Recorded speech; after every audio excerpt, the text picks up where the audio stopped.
చిన్నప్పుడు తీర్థంలోనూ మేము మా అమ్మగారు వెనకాల మా మామయ్యగారు వాళ్ళ వెనకాల ఇప్పుడు తీర్థం వస్తుందా ఏంటి ఇవన్నీ కొనుక్కుందాం, ఫ్యాన్సీ ఐటమ్స్ అంటే ఆడవాళ్ళందరికీ పిచ్చే కదా. ఆ విధంగా అనుకుంటూ ఉండేవాళ్ళం చిన్నప్పుడు. తెలియని వయసులోనూ ఎవరో ఒకరు తీసుకెళ్ళి కొంటే చాలా ముచ్చటగా ఉండేది.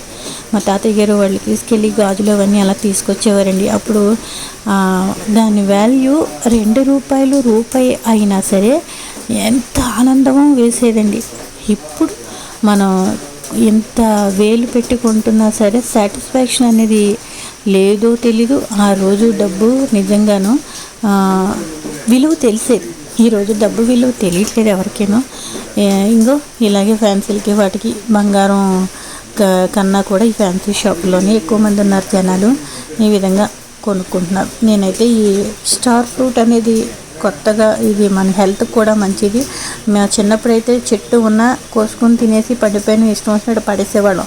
ఇప్పుడైతే మాత్రం పావు కేజీ 50 రూపాయలట. ఈ విధంగా కొనుక్కుని అక్కడ కట్ చేసి నువ్వు తినేసాను. బీపీ కంట్రోల్ అవుతుంటా, షుగర్ కంట్రోల్ అవుతుంటా. స్టార్ ఫ్రూట్ అయితే మాత్రం కొంచెం పుల్లగా ఉప్పుగా ఉంది. టోటల్గా అయితే టేస్ట్ అయితే మాత్రం చాలా బాగుందండి. మెయిన్ రోడ్లోనే కదా ఇది. మామిడి వెంకటరాజు షాప్కి ఎదురుకుండా అనమాట. ఇదండి నా మార్కెట్, మా చిన్ననాటి స్టోరీ.